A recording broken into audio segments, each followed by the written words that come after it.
Hello, everyone. This is the Day Trip Squad podcast. We are a group of individuals that are on the autism spectrum. Please enjoy our latest episode.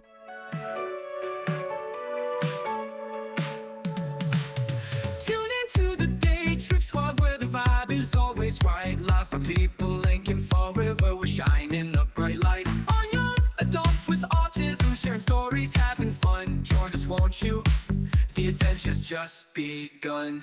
Welcome, everyone, to the second installment of People Incorporated's Day Trip Squad podcast. I am Chad Lawton, and along here with me, I have Sam Freitas and Casey DeTerra. The topic of this evening is about making friendships with other individuals on the autism spectrum.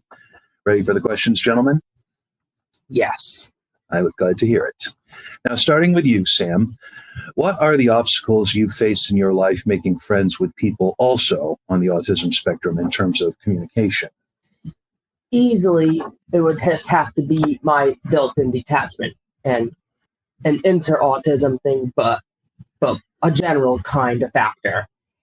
When I was in preschool, my friendships were limited because people tried to reach out to me, but I kept backing out because I couldn't really bear the thought of an interaction that didn't involve my parents or someone in my family, which felt kind of off-putting to me. And when it came to people who were on the spectrum like I was, even though I was around them quite often due to going to special needs classes once those protocols were in place, I didn't really see them much outside of that social setting, which meant that it didn't really have a lot of time to evolve through the time that I was there. So, as you can see with me being kind of unsteady-eyed at times and being silent, it's really just a matter of how I've adapted to those friendships and really not really having much to offer conversationally unless I feel like I have something that I know can shake up that discussion. And I feel that if I just say just any kind of random boilerplate, that it's not really going to add up to much. I see. So, Casey, what are the obstacles you face in your life making friends with people on the autism spectrum in terms of communication?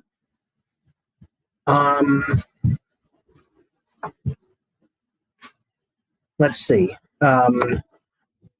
Some people I have met who are on the autism spectrum, that poses a challenge because normally to me, a verbal communication and confirmation is definitely a contributing factor to a conversation. I like to have clear verbal communication between each other when I'm communicating with others.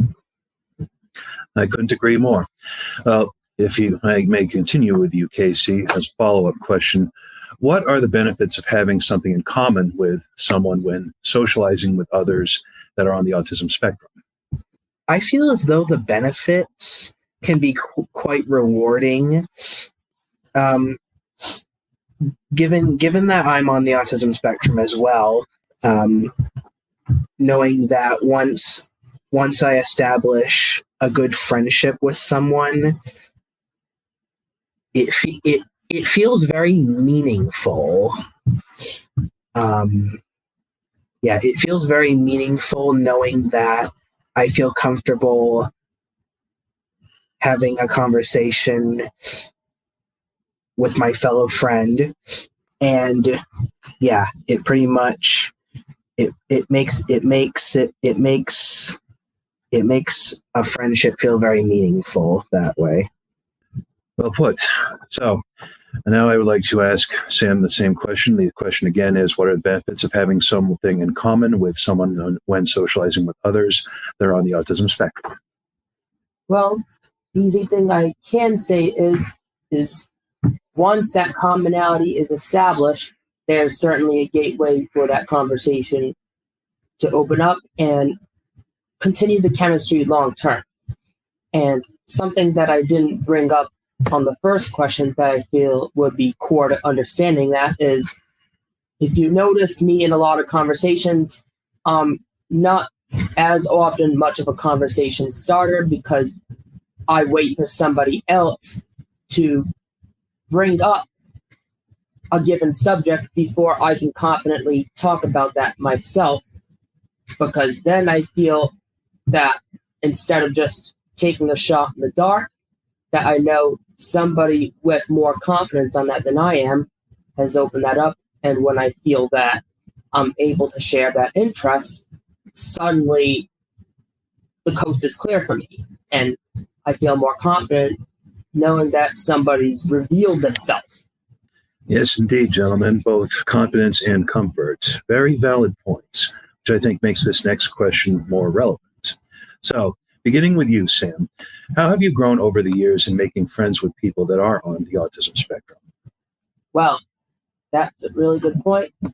Honestly, grade school, I don't really see if it made too much of a contribution outside of getting to see some people who were on there, because I left special needs classes around sixth grade, and I progressed with the mainstream side of school, which meant that my interactions were much more limited. So I wouldn't get anything equivalent to that in terms of inter-autism interactions until I joined the Day Trip Squad during the late new 2010s.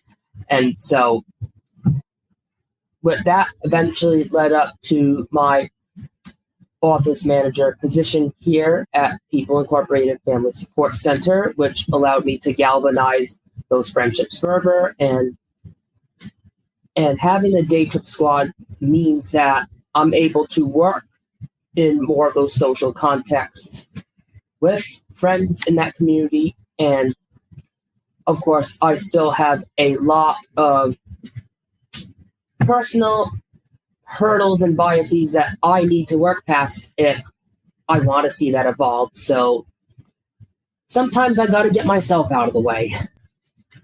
All right. So now I'd like to ask you, Casey, how have you grown over the years in making friends with people that are on the autism spectrum? I've seen some significant growth in myself, knowing who I've known over the years, who are also on the autism spectrum.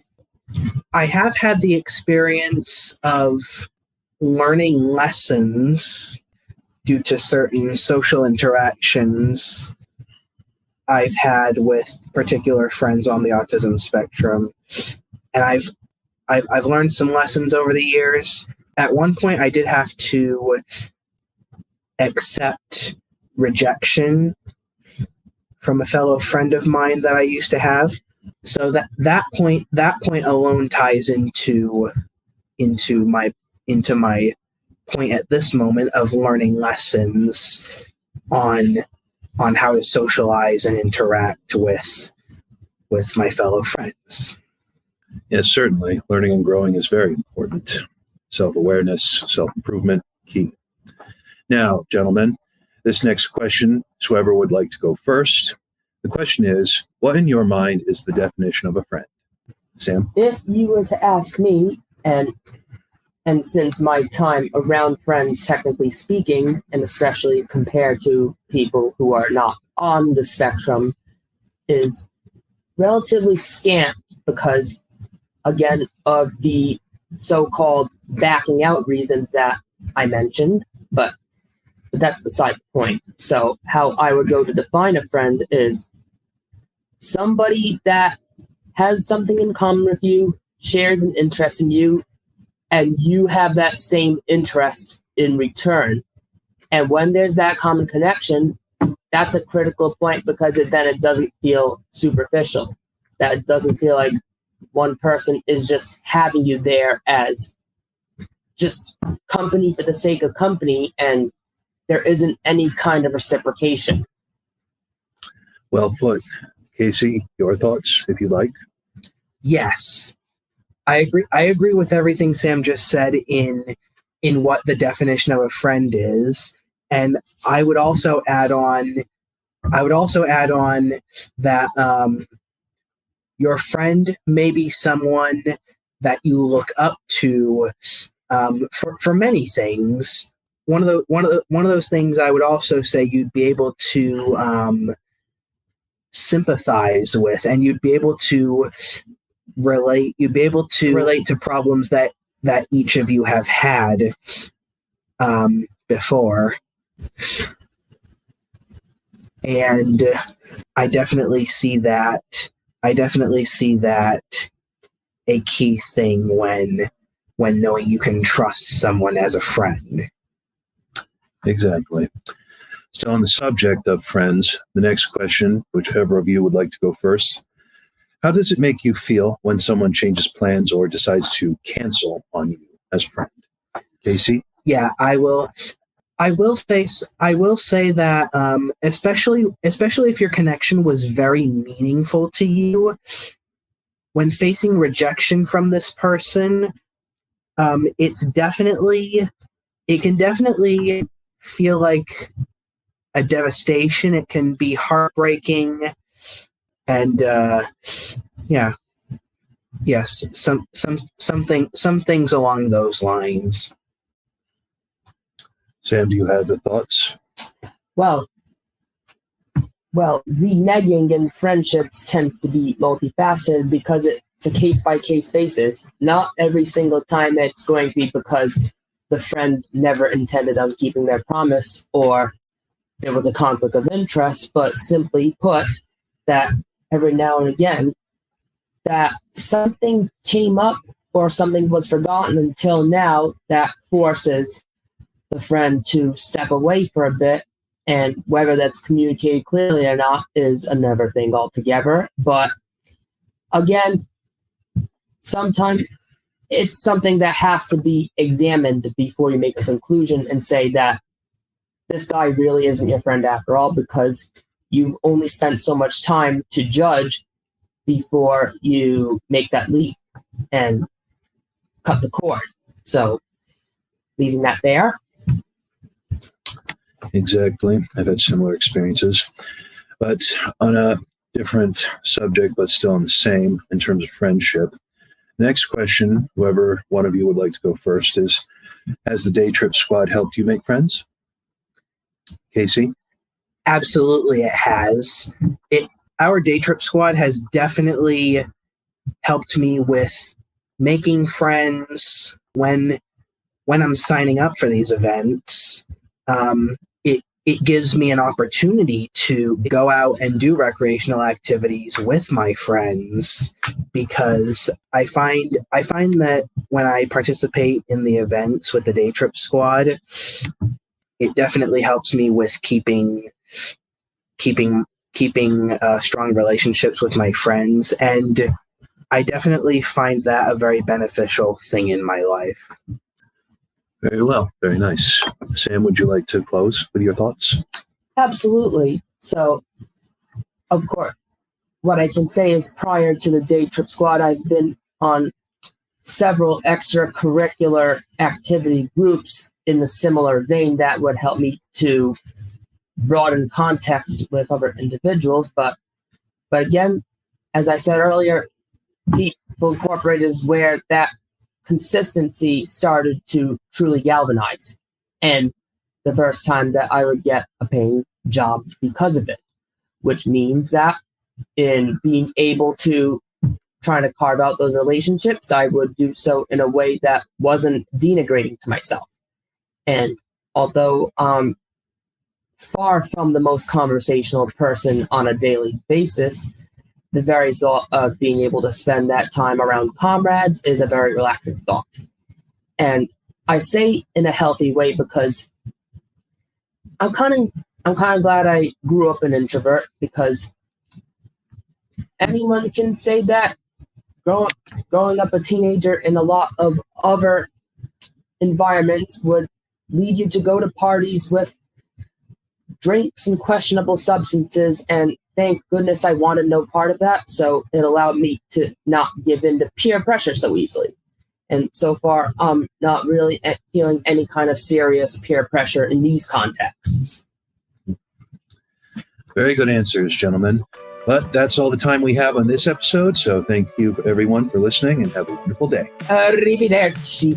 Tune into the Day Trip Squad where the vibe is always right. Live for people linking forever. We're shining a bright light on young adults with autism, sharing stories, having fun. Join us, won't you? The adventure's just begun. Thank you for tuning in today. We've created a place to connect with like-minded individuals and stay up to date with the latest DTS news. Our Facebook group regularly features event announcements and cancellations, monthly newsletters and calendars, and plenty of photos from our outings. This is a private group with exclusive content that is not featured on the public Family Support Center page. Come be a part of a vibrant, supportive, and engaging community. Join today. Day Trip Squad.